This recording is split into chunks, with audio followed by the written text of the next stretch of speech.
Hey guys, I'm doing an audio recording of the fanfic The Prince and the Pauper.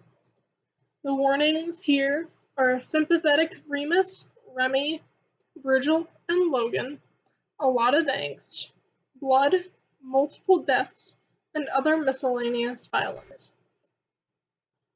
Themes of depression, excessive anger, suicide, self-deprecation, and other categories not mentioned may appear in the fic. These were mostly unintentional.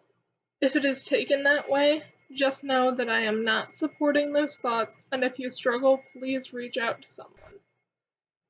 Now presenting The Prince and the Pauper. Roman Serendip was tired of being a prince. If even for a single day, he wanted to be someone normal, someone who didn't have to look impeccable every second of every day.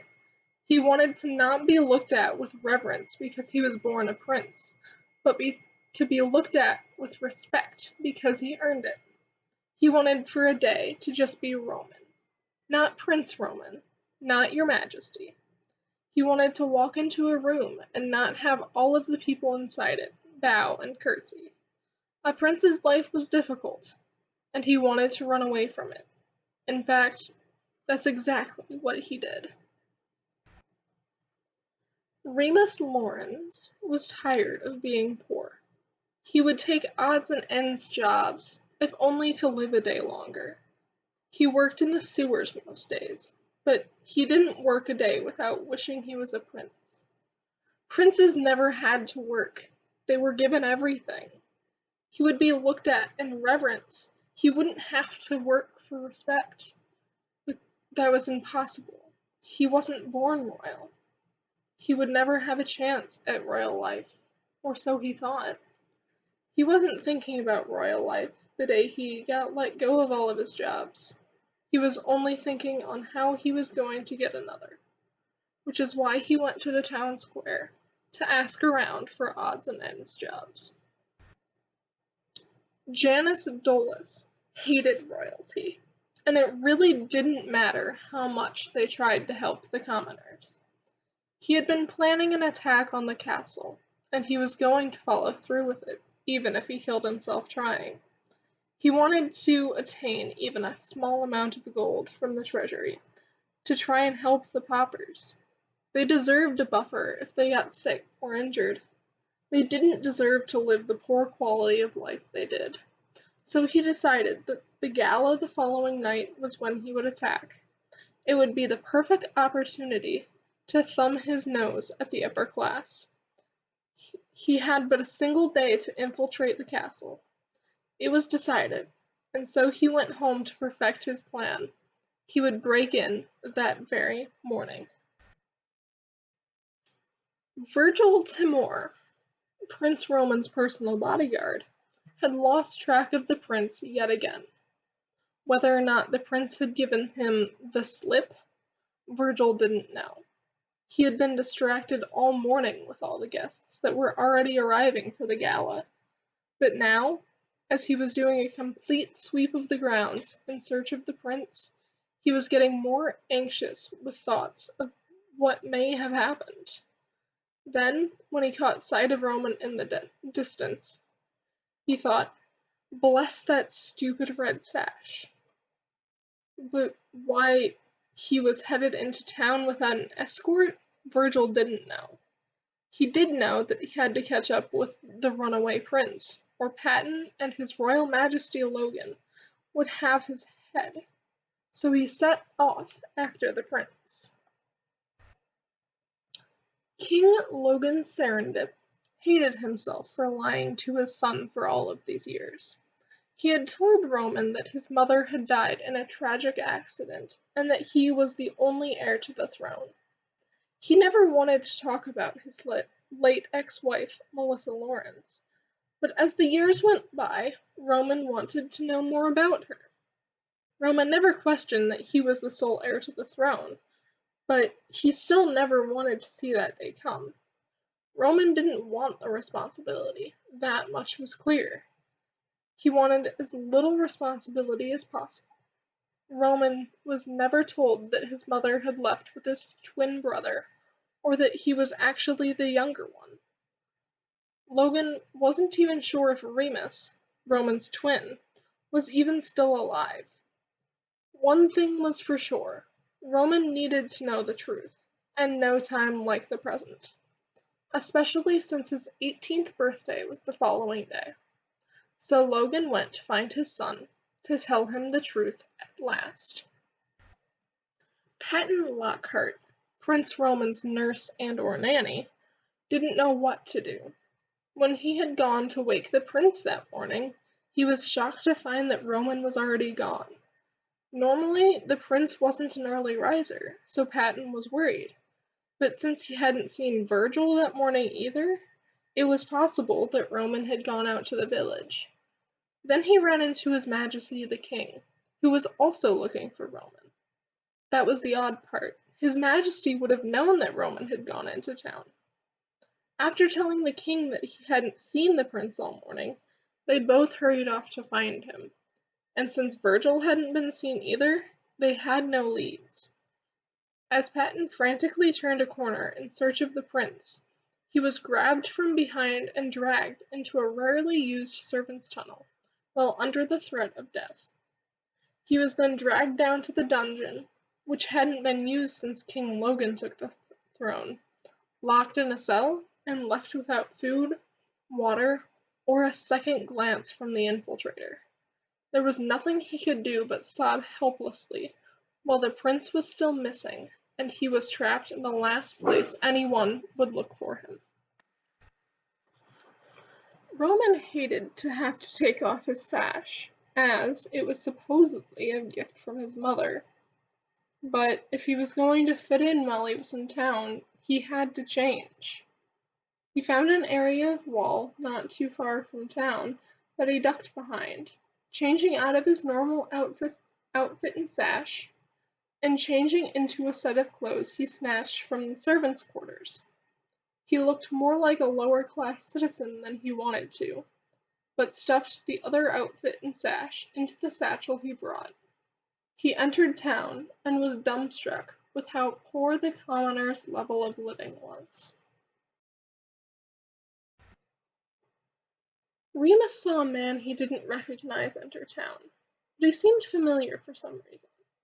He had no idea why, but it was something with his face. It reminded him of himself. All of a sudden, someone ran towards the man, grabbing his satchel, and kept running. For whatever reason, Remus ran after the man, tackling him to the ground and taking the satchel back. He returned the satchel to its owner, and they introduced themselves.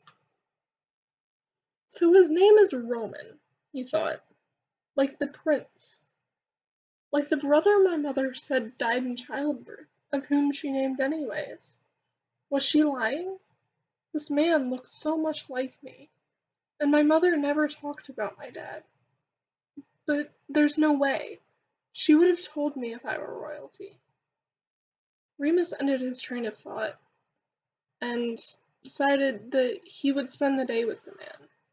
He talked with him, Roman, for hours while wandering around the town. Remus talked about the various jobs he held over the years, about his hopes and his dreams. He slipped up and accidentally said something about wishing he were a prince, and Roman stopped him abruptly, very seriously asking if he was joking. Almost like Roman himself could make that dream come true.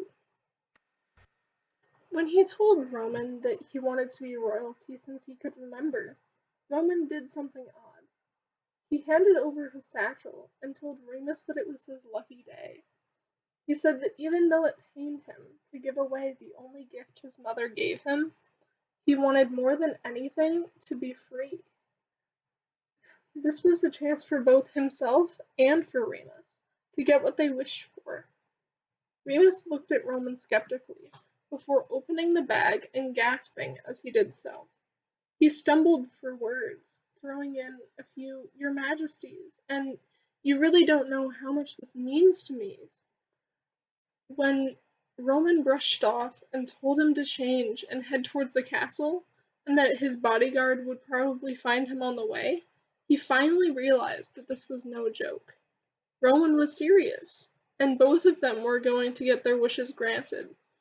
They bid each other farewell and went their separate ways. Virgil was furious at Roman when he finally caught up with him, dragging him back to the castle by his tunic collar. The king was waiting for them at the front gates, and Virgil was sure that his neck was going to get wrung for the little stunt that Roman had pulled. But instead, the king took his son on a walk around the grounds, telling Virgil that they would be fine, but they were going to have a little heart-to-heart. So Virgil set off to find Patton, to make sure that he knew the prince was all right. He was sure that Roman's disappearance caused quite a fiasco, especially to Patton. He looked everywhere for him, but couldn't seem to find the nanny anywhere. Why is everyone wandering off today? He thought. I can't deal with this right now. I need to go check in with the captain. Maybe he knows where Patton is. Janice had snuck into the castle that morning, jumped a servant, and ended up locking them in the dungeon. All he had to do now was lay low and wait for his chance to strike. But to do that, he had to stay in the castle. He went to the one place where he knew he wouldn't get caught, the kitchens. He knew how to cook, and he'd served in the castle itself until he was framed for trying to poison the king's wine, just because he had a face that made him look guilty. When he was thrown out of the castle, he had been beaten and flogged, and then dragged to the town by his feet. He had major scarring on his face, making many people distrust him, and making it hard to hold a job because of the levels of distrust people had for him. He hated those scars, but they made for the perfect disguise now. No one would recognize him, and he would fit in with the staffers now, since they had all been punished severely when he was taken from the castle. He was the only one that was banished, and it was better that way. Now the whole world could see the cruelty of the kingdom, he thought, and he wouldn't have to be seen by any of the royal family to exploit them. The king created the monster that would destroy him. He created the vengeance in me when I was thrown out, all because of the face I had then. I had no trial. He just decreed over dinner that one of his best cooks be exiled from the castle, all because of a face that no longer exists. I promised that day that I would have my revenge, and I will, not only by stealing money from the king, but by taking something precious to him, like he did to me. I promise to get my revenge, and sweet revenge it will be when the prince lies dead at my feet. Logan felt shame for the first time since his wife left 17 years ago. The shock and grief on Roman's face made him feel terrible for lying to his son. Then Roman did something odd. He started laughing.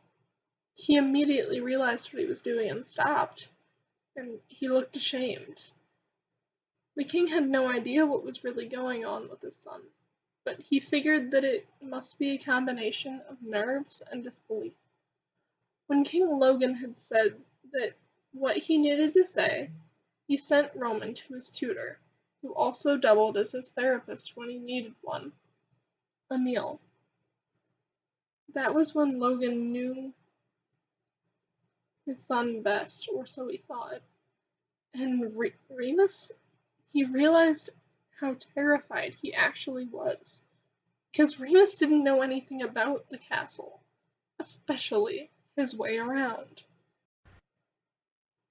Emil Picani was a kind man, with too many references to fairy tales, in Roman's opinion. Remus, on the other hand, absolutely loved him, after he found his way to the study by confusing at least a dozen staffers. This threw Emil for a loop, because he had never seen this passion in the prince before. So at the end of the day's lesson, Emil kindly asked what was on Roman's mind, at which point Remus spilled the beans on the plan Roman and he had made. Remus explained everything, and Emil didn't seem shocked or dazed by what he heard. He offered Remus assistance during his indefinite stay until he got the hang of things, which Remus accepted gratefully. He eagerly learned years' worth of knowledge in mere hours, and Emil was greatly impressed. By early evening, Remus had learned the basics to behave as Roman did, and had, for the most part, learned his way around the castle. Emil sent him on his way with a kindly smile. He didn't realize at the time, but that would be the last time he would ever see either of the Serendip twins. For when the kindly tutor returned to his office, he didn't notice the figure behind his door. Emil returned to his desk to finish some prep work for the following day, when an arrow thudded into the wall, the shaft not 2 inches from the bridge of his nose. He grabbed his rapier from its place next to his desk, brandishing it in the process, and faced his would-be assassin. The man already had his rapier drawn as well, having thrown the bow aside for lack of another arrow. Emil thought he recognized him, but he wasn't sure, and the assassin didn't look like he wanted to answer any questions. So the men connected swords. It was a fair-matched fight until Emil got backed into a wall. The assassin tore Emil's rapier out of his hand with one sweep of his own blade, and pinned Emil in place by placing the point of his sword at Emil's throat. After asking if Emil had any last words, Emil finally had the chance to ask the man's name. And the man responded with, "Oh, Emil, you don't remember me? I'm so devastatingly crushed. You would think one would remember the man they had banished from the castle. I know that you never liked me, and that you were the one who whispered in the king's ear about the poison. Yes, indeed, my revenge is coming, but killing you is only the beginning. The prince is who I'm really after.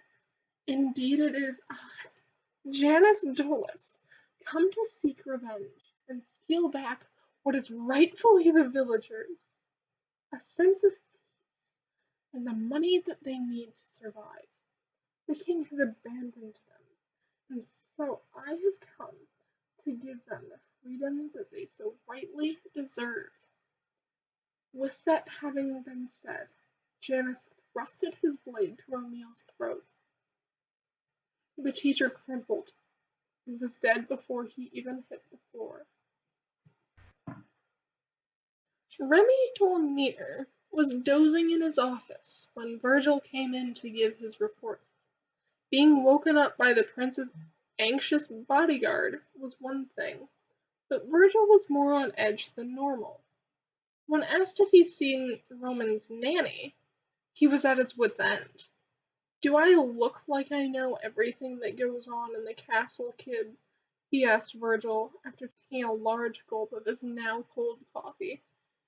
Intimidated as always, Virgil stumbled over his words for a few minutes, gave his report and left. "Thank the Lord," he thought. "Finally I can get some more sleep." Virgil was getting extremely worried. Not about the prince, no, he was fine. What he was really worried about was that something had happened to Patton. The last anyone had seen of him was early that morning, and even then that was a select few. He went to ask Roman's tutor if he had seen Patton that day, but when he got to Emil's study, he screamed at the sight. Someone had murdered the kind tutor, mutilating the body to almost complete unrecognition. The worst thing was the message painted on the wall, in his blood. "First comes the teacher," it said. "Next comes the student." Virgil ran to find the prince, and to raise the alarm that there was an assassination already but another may ensue. Remus was confused and tired. He had a hard enough time keeping up with the ever-changing village, let alone the castle. It was absolutely humongous. Thankfully, there were staffers that took pity on him and helped him on his way, but still, it was a lot to take in. He had finally found his room, and what the ever-living heck. It was more like a small house inside. Like, literally multiple rooms that were all his. The closet was larger than his cottage, which honestly wasn't saying much since the cottage was more like a tool shed than a home. But still, it was just stunning. He could have spent hours just exploring the room, but Virgil came in frantically and was looking for him. Remus didn't know exactly what he was muttering about, but it was along the lines of, "Thank God, he's still alive. We all would have lost our heads if not for." And then Virgil seemed to realize that Remus was looking at him strangely. "Roman," Virgil said, "I'm so sorry." His breath seemed to hitch a little. Why was that? Remus wondered. Virgil continued, "Dr. Bacani, Emile, well," and he didn't seem to know how to spit his words out. "Your professor," he continued, "well, he's dead." And Remus's mind was reeling. What had happened? I talked with him not an hour ago. Virgil looked awkward, and seemed as if he wanted to continue. Remus, mind still spinning, asked as kindly as he could, "What else is on your mind? Virgil." Remus hoped that the guard was too preoccupied to notice the hesitation. It was Virgil. He didn't know how to break the news. It was an assassination. And Virgil looked really anxious, not wanting to say more. But Remus prodded at him. And Virgil looked away, saying in a hushed tone, "And the assassin wants you dead too." With that, Virgil swayed and crumpled. Remus caught him, just barely, and accidentally stumbled into a vase. It promptly fell over and shattered, making the floor a minefield to walk on. "Well, guess we're doing this now," Virgil decided. And deciding that the vase could wait until later, Remus picked up Virgil and a bridal carry and took him over to a reading sofa, set him on it to rest, and not knowing what else to do, Remus took a rapier from the selection carefully hung on one of the walls, and went to find the assassin, who he knew had to still be in the castle. Roman was happy for the first time in a very, very long time. Without guards or anyone else to follow him around, he felt free. He missed some of the things about the castle, like the nice staff and his personal library, but he loved the freedom to just roam. The village was beautiful in a small, homey kind of way, not elegant like the castle, but beautiful all the same. He had thought ahead enough to bring a small sum of money with him, and he was itching to explore some more. While he was wandering around the village, he caught some disturbing whispers, some saying, "The poor prince," others, "He was too young," and the most disturbing was the one whispered directly to him. "Did you hear that the prince's tutor, Dr. Picani, was murdered last night? They say the assassin's after the young prince as well. Hopefully the man's caught." And with that, Roman's face blanched, and he promptly stumbled against the nearest wall and vomited. "Hey, buddy, are you alright?" said the stranger. And Roman, well, he responded, "No. No, I'm not. Now, if you excuse me, I need to go. Duty calls." He walked around the corner and then ran towards the castle, tears streaming down his face. Hatton had given up hope. Being locked in the dungeon was one thing, but being locked in a dungeon that hadn't been used in at least 20 years, without So much as food and water was another. Between the rats and the rumble within him from hunger, Patton wasn't sure that he was going to make it out of the cell alive. Then he heard something. Something new, and not natural. Is that footsteps? He wondered. Patton tried to see if someone was coming, but it was too dark to tell. Then, out of the darkness came running a gray silhouette. He fell against the bars, rattling them, trying to catch the attention of the person approaching. He, yes, it was a he, startled and fell against another cell door. Patton? The person whispered, and Patton squeaked. He recognized that voice too well. Roman, what are you doing down here? He asked. It doesn't matter now, Roman replied. Where are the keys? We need to get you out of here. The perp took him with him, Patton replied, sounding small. Pat, stand back. What are you doing, Roman? And Roman gingerly moved forward, pulled a handful of small metal. Were those lockpicks? Roman, Patton continued, what are you doing? And Roman didn't answer, instead expertly inserting picks until he gave a small smile. So simple, he whispered, and this won't take long, Pat. When did you learn? But he was interrupted by a loud click, and Roman swinging the door open. Pat, Roman prodded. Tell me what happened and why you were in there. I know my father wouldn't have put you down here. Patton told him what he knew as they ascended into the main castle, ending with, it was this man. I only got a glimpse, but he had this terribly mottled face. He was wearing yellow rags so dirty they were almost gray. And Roman didn't know how to respond. All he could say was, oh, shit. Roman, language, Patton interceded. But what is it? That man, Roman started stumbling. That man attacked me in the village. If that's who I think it is, my school teacher isn't going to be the only one dead by sunset. What? Patton was stunned. What are you talking about? Emil is dead. Roman let that sink in for a moment. He was assassinated last night, he continued. You would be surprised how fast the word travels in the village. And you think you know who it is? Patton asked. The assassin? Yes. Roman pondered that for a second. Yeah, I think the old head cook is back in the castle. He's furious and is planning another attack on me, but I'm not the one he'll target.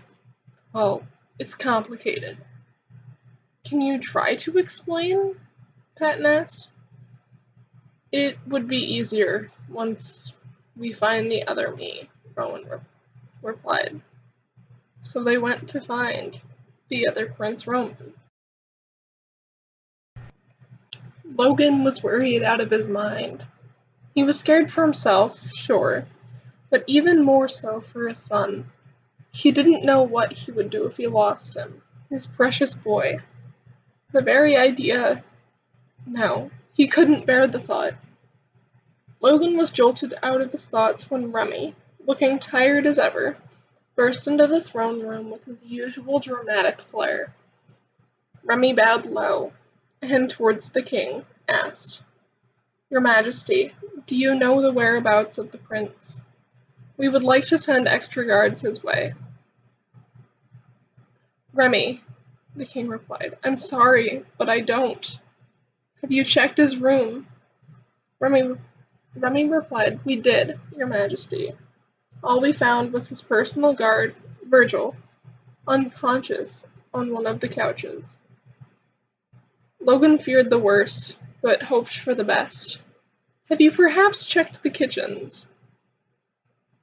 We haven't, your majesty. But why would he be there? Remy asked. It gives him something to do. He loves helping the cooks, Logan replied.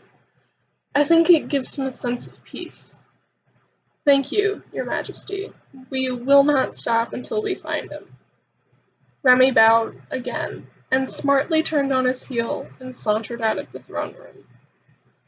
Logan felt panic well up within him, and he hoped the guards would find his son before it was too late. Janice had caught sight of the prince many times during the day, but he was either escorted by his guard or too far away. He thought it best to strike when they all least expected it, anyway. At the gala, he would have to lay low until then. It took all he had within himself not to burst into the prince's chambers, sword blazing, but he thought that the gala would give the guards and the king a distraction. He wanted to have the full effect of the murder on all the guests, not just the castle staff and the king. He wanted all the kingdoms to know that the villagers would fight for justice, and that the nobles weren't entitled to anything, that the world deserved change, and he would start the chain reaction. All of the world will know just how powerful the villagers are, he thought, and King Logan will watch as his son meets his demise to the likes of a measly villager.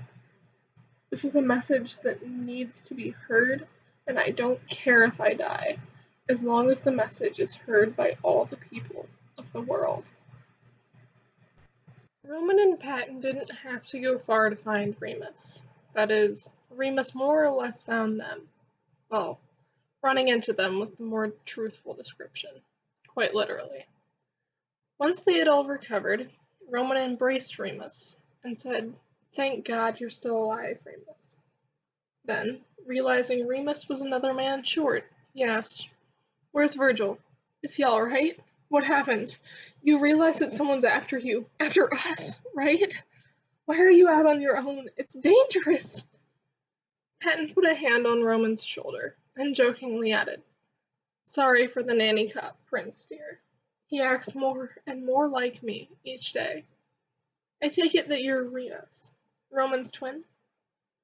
And Roman looked at Patton questioningly, but Remus replied, "Indeed.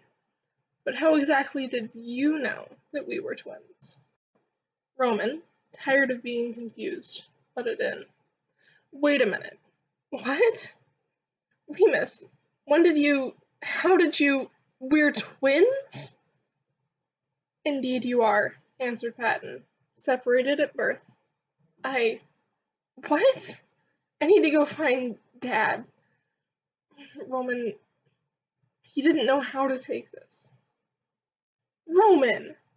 Patton shot at the prince. "You know better than to call his majesty that."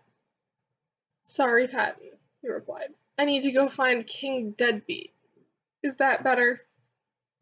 Remus bursted out laughing at that, but Patton gave them both a serious look. "Do neither of you understand just how much political power your father possesses? You need to treat him with respect, even if you don't see much of him. He loves you very much, even if he doesn't show it often." Roman scoffed. "I still need to go talk to him. I feel like both of you are pulling a huge prank on me. So I will go visit him in the throne room, and then I will retire to my room. Don't try to stop me." Remus cautiously called to Roman. "You might want to use a little bit of caution when you enter your room." "What did you do to it?" Roman snapped. Remus didn't know how to reply. "Well, Virgil is unconscious on your couch." Roman, annoyed and blushing, said, "Patton, take him and go help Virgil, please. And to Remus, don't fuck him up. I'd rather like him as my guard." "Roman, language!" Patton shouted. Roman rolled his eyes. "Sorry, Pat." The duo went to help Virgil, and Roman watched them go. Then he went to find his father. He was going to get the surprise of his life. Roman took the servants' tunnel that led out just behind his father's throne. After a moment's hesitation, he tiptoed up directly behind the throne, leaned around so he was close to the king, and urgently whispered in his ear, "Dad, we need to talk." Logan physically jumped, spinning around to face his son. Taking in the figure with a look of confusion, he motioned for his guards to stay and got up to follow Roman. Once they had made it back into the servants' tunnel, Roman immediately crossed his arms and looked angrily at his father. "You told me I was an only child," he started. "How is it that you didn't even notice my own twin entering the castle right under your nose? You told him, but yet you never told me?" Roman looked hurt. "I thought that you loved me. I guess I was wrong." "Roman," Logan pleaded, "what are you talking about? Your brother, well, I haven't had tabs on him for years. What do you mean that he's in the castle?" Roman glared at the king. "Don't feign ignorance, Dad." Roman looked like he was about to cry. "I thought he just looked like me, and I wanted to have freedom, and I sent him back here in my place, and now Emil is dead, and I think I know who killed him. I don't have enough time or emotions." "Roman," Logan cut him off. "Calm down. How about you tell me what you do know, and I'll fill you in on, well, what I must have told your brother. But let me get one thing straight. Even though I'm gay, I love you very much, and nothing will ever change that. Now start from the beginning. What exactly happened yesterday?" Well, Roman didn't know how to start, but it all it all started when I gave Virgil the slip. Janice spotted Remy across the grounds and decided, well, old friends should probably catch up. He was a little surprised that Remy had stayed in the castle after the whole poison in the king's goblet thing had gone down, but honestly, Janice didn't blame the man. It was a great job and a coveted position, and it had helped him sneak into the castle earlier in the day anyway. Remy was the perfect spy, and Janice used him as such. Once Janice had made it over to Remy, he started a very casual, coded conversation with his old friend. "So the gala, it's gonna be a blowout now." Remy gave him a nod look. "Jan, you're gonna kill yourself," he said. "Don't try, it isn't worth it." Janice was shocked. "Since when is evening the social scale not worth it? What are you trying to say? That my cause isn't valid?" Remy shot back, "That isn't what I meant, Jan. Just saying that you went overboard. You were never one for theatrics and heavy dramatic flair, so what are you playing at? It's a dangerous game, and I don't want to lose you, Jan." And Janice cut him off. He didn't know what to say. "Rem, I thought you of all people would understand the cause I'm fighting. Logan decimated me and my reputation. He deserves to pay." Remy asked, "By wiping out his sons? How was that going to benefit you?" "Wait," Janice was confused. "Sons? Plural?" "I didn't misspeak," Remy said. "I overheard the king talking to one of them. He said that there was another, a twin to our precious Prince Roman." "Well, I'll be damned," Janice said. "I could cause double the pain and bloodshed." "Janice, no. This isn't benefiting you. You're causing violence that isn't necessary. You're going to get yourself killed." Janice looked directly in Remy's eyes. "I don't care. Justice is worth it, and in a mere few hours, I will have my revenge, whether you like it or not." Janice sauntered away, leaving Remy to his thoughts. "I wish I didn't have to stab him in the back, but he won't listen. That throne will be mine, and I will step on anyone necessary to get it. I will rule justly, not like Logan. I will rule in a way that the people will be free, and I'll be one of them. I won't be a monarch. I'll be a king unlike any who came before me. I'll let Janus have his revenge, if he must, and then I will take the throne while he leads the people. He'll never know what hit him. Virgil woke up to a knock on the door, and then started freaking out. He had forgotten about being so freaked out over Emil's death, and had definitely forgotten passing out on his beloved prince. He was definitely not blushing when he remembered that small detail. He had actually passed out on the prince. He was torn from his thoughts when he heard the door open and a familiar voice enter. "Verge?" Patton called. "Are you all right? Are you awake?" "Patton?" Virgil replied. "Kiddo!" Patton ran over to him. "Are you all right? Remus told me what happened." "Uh, Remus?" Virgil asked, confused. "Pat, I think you're confused. That's Roman, the prince." "Oh, no." Patton giggled. "I'm not confused. This is Remus, Prince Roman's long-lost twin. Roman is perfectly fine, though. Don't be too worried about him. I'd honestly be more worried about the king right about now." "What exactly is the king doing that would provoke the danger?" Virgil asked. "He's normally pretty rational and doesn't do things that might cause harm." "Well, Roman has some bitter feelings towards his father right now," Patton replied. "It's best that they work them out on their own." "Does it have to do with—" Virgil nodded towards Remus. "Him?" Patton took a moment to consider, then said, "In part. Roman also has some valuable information that may save several lives, and hopefully right a few wrongs. If all goes right, the gala will be a success. Not a soul outside of this castle will know the identity of Emil's assassin, and the princes will remain unharmed. Now then, are you all right, or do I need to take you to the infirmary?" Virgil replied, "I'm fine, but we may need to go stop Roman from murdering the king." Patton laughed. "They'll be fine. We may as well stay here anyway. Roman said that he would come back here when he was finished." And so the trio sat and waited for the return of Prince Roman. When Roman had finished explaining his day in the village, and the valuable information that he had, with a lot of embarrassment and regret, all Logan did was nod. He didn't say anything. Just a nod was all Roman got. Logan then explained Remus's connection to the family. From Logan's late ex-wife to the reason the boys had to be split up, he told Roman every detail. And as Roman listened, his expression changed. First he was curious, then confused, and finished dumbfounded.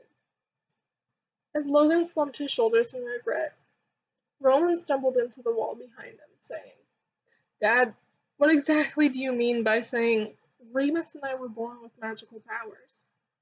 I've never noticed anything before. Nothing out of the ordinary at all." Logan replied, "In due time, my dear son, in due time. But one question, where is Remus at the moment?" Roman responded, "With Patton. They went to check on Virgil." And Logan was confused. "What's wrong with Virgil?" "Well, Remus said something about him passing out on my couch or something," Roman said, blushing profusely. "Son, are you crushing on your guard?" Logan laughed, as Roman's face flushed a deep red, and he responded, "What? No, that's ridiculous, Dad." And Logan only smiled and sent him on his way. When Roman returned to his room, he could feel the nervous tension between the three waiting inside. He asked, "Why is everyone looking at me like that?" Remus responded, My bro, you look like you're gonna be sick." Patton got up from his position on the couch and came over to gently embrace Roman, saying, "Remus is right. Why don't you go lay down and rest?" "No," Roman explained, and Patton flinched. Roman continued, "I'm sorry, Pat. Everything's been a disaster, and it's all my fault." Roman hung his head, tears slipping from his eyes. Virgil got up from where he'd been sitting, and gently held one of Roman's hands, kneeling down and kissing it. He said, "Today's not over, Roman. You have your gala tonight, and none of this is your fault. This is this is no one's fault, except for maybe Emil's assassins." And Roman cut him off. Janice Dolus." And all three of the others looked at him, startled. "What?" they all exclaimed. And Roman continued, "He craves revenge, and I don't blame him. What Dad did, well, we all make bad decisions sometimes. It's what makes us human." Remus goes, then, "Oh, shh." "Remus!" Patton exclaims. "What did I tell you about the language?" And Remus waves at him. "Sorry, Pat," he says. "Anyway, he's the one who stole your satchel in the village, isn't he?" And Roman nodded, frowning, and then said, "Yes, but thankfully he didn't recognize me, or I'd probably already be dead." Remus continued, "But he, like I, saw that you came from the direction of the castle. He assumed that there was something in the bag that could get him inside." Patton looked between the two, nervous. He cut off the twins' conversation by saying, "What no one knows is that he already had a man on the inside." Virgil looked at him, electrified. "What? Who?" Patton replied, "Remy." And Virgil looked at him, dumbfounded. Patton continues, "I know, Virgil. It's a shock. But when Janice was head cook here, he and Remy were almost inseparable." Virgil didn't know how to respond. He said, "Well, it isn't a surprise, really. Remy's been acting off all day, happier, which for him is odd. But I never thought him a traitor. There has to be another explanation." Roman butted in. "There isn't one."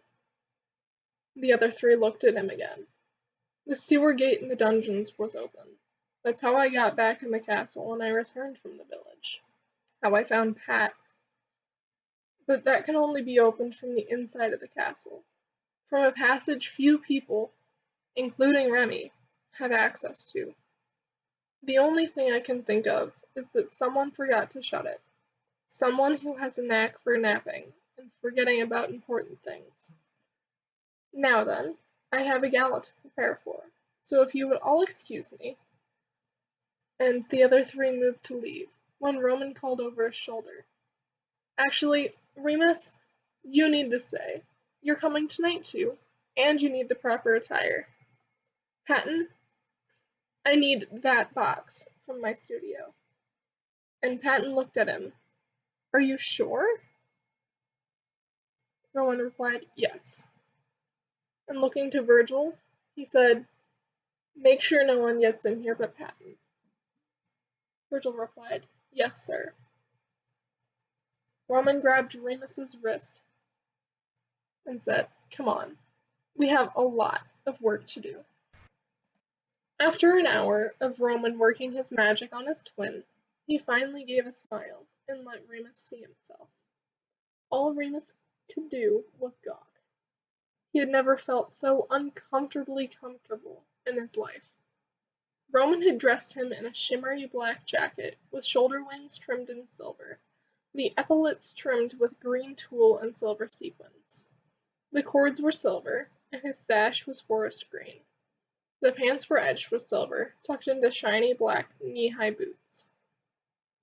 Roman had placed a thin silver crown on Remus's brow, and it shone brightly, complementing his brunette hair. Roman had gone so far as to do his makeup, lavender eyeshadow complementing his hazel eyes. Remus had no words. Roman spoke up. Rem, you look dazzling. And here. Roman picked up the morning star that he had sent Patton to retrieve, a spiky silver ball connected to a metal handle, wrapped in forest green leather. And he continued, This is what I had Patton collect for me. Take it, as my gift to you.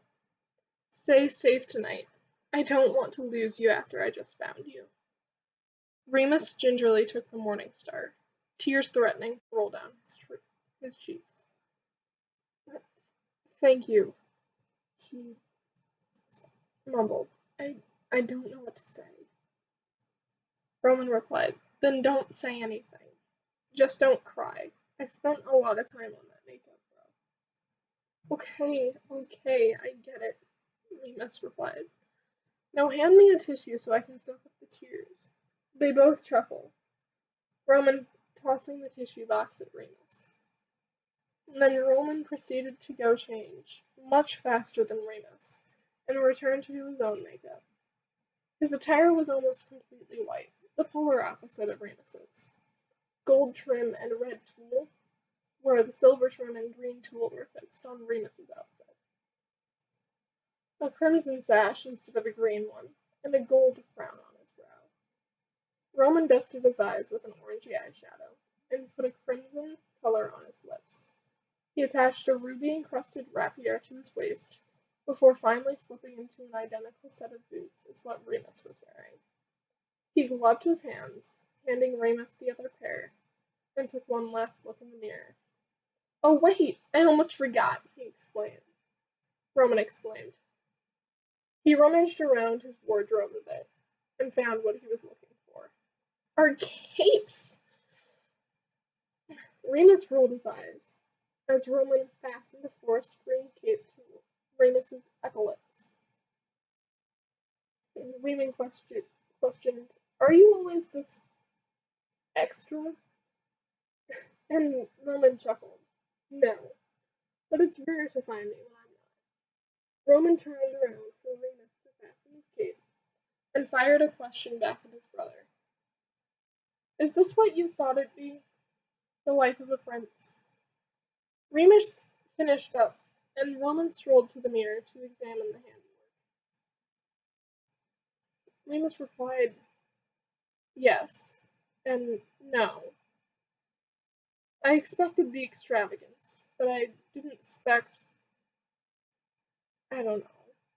It feels so much more mature than I thought it'd be. Roman looked at him. Touche, bro. The village life seems almost tame compared to this. And there was a knock on the door, and then Virgil peeked his head in. He told Roman, The king wants to see you. Can I let him in? And Roman replied, Yeah, go ahead, Virg. The king entered Roman's quarters, not sure what to expect. What he found was definitely not what he was expecting. Both of his sons, exquisitely dressed, each cleverly armed with extravagantly decorative weapons. He was so stunned that he put a hand to his mouth in awe.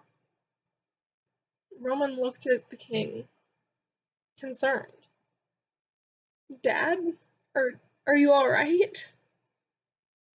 And Logan answered, Yeah, you both look so stunning. I'm proud of you both.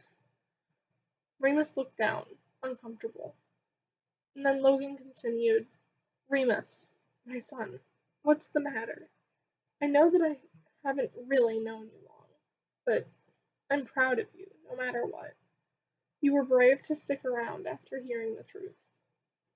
Remus looked up, stunned and unable to respond. And Logan said, You don't have to say anything, son. I know it's a lot to take in, but I came here to ask you both. Have you had any breakthroughs? Any breaches of magic?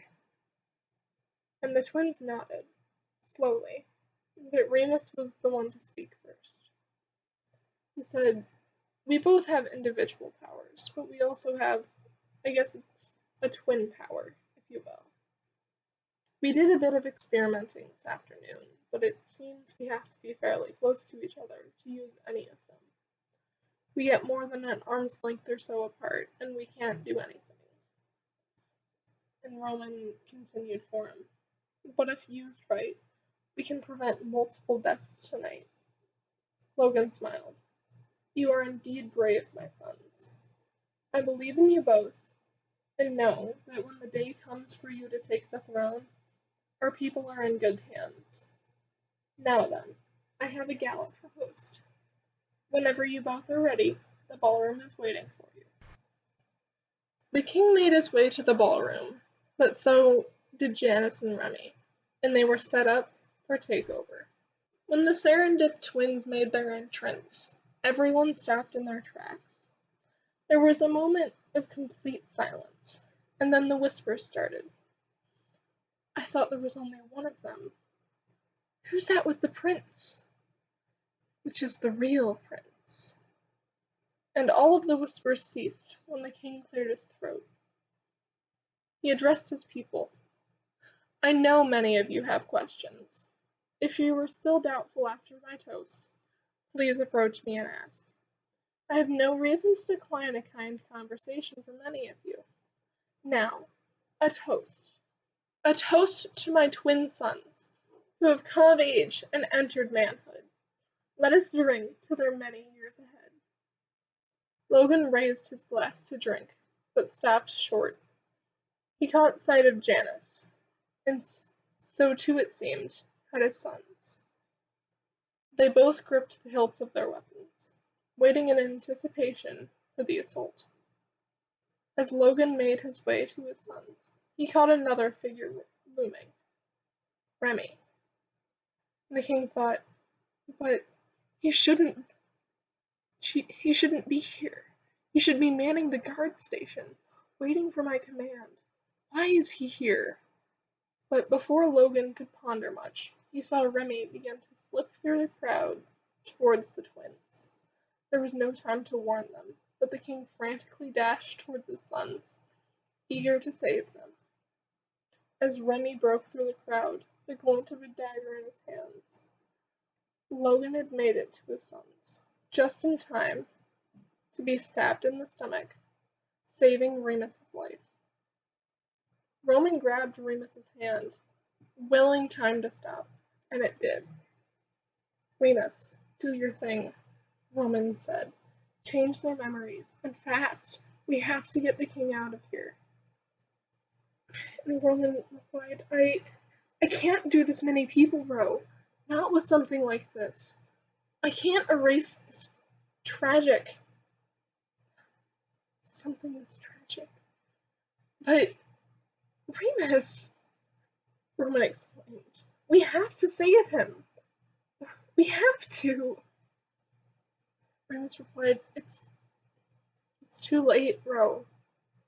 We can't save him. Not from this. But I can get revenge. Remus let go of Roman's hand, dashing forward towards Remy. Remus, no! Violence isn't the answer, called Roman.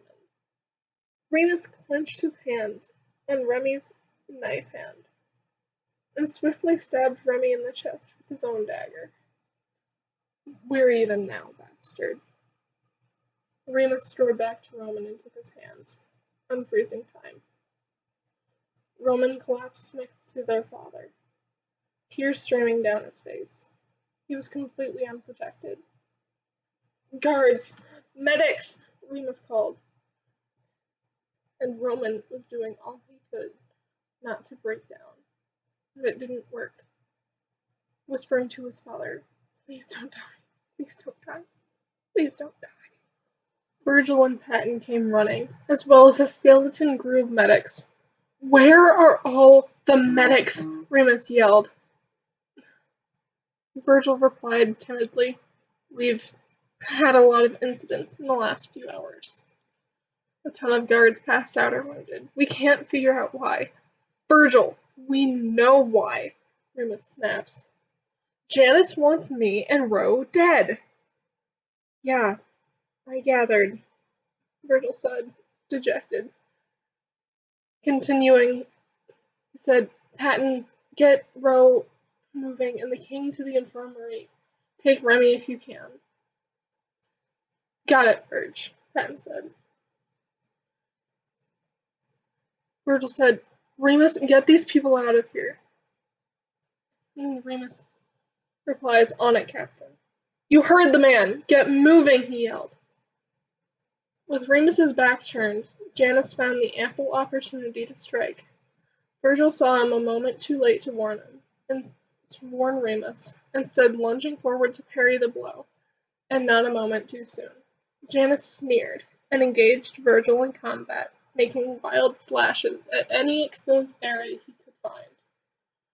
Remus gave them some room while the stragglers made their way to the exit.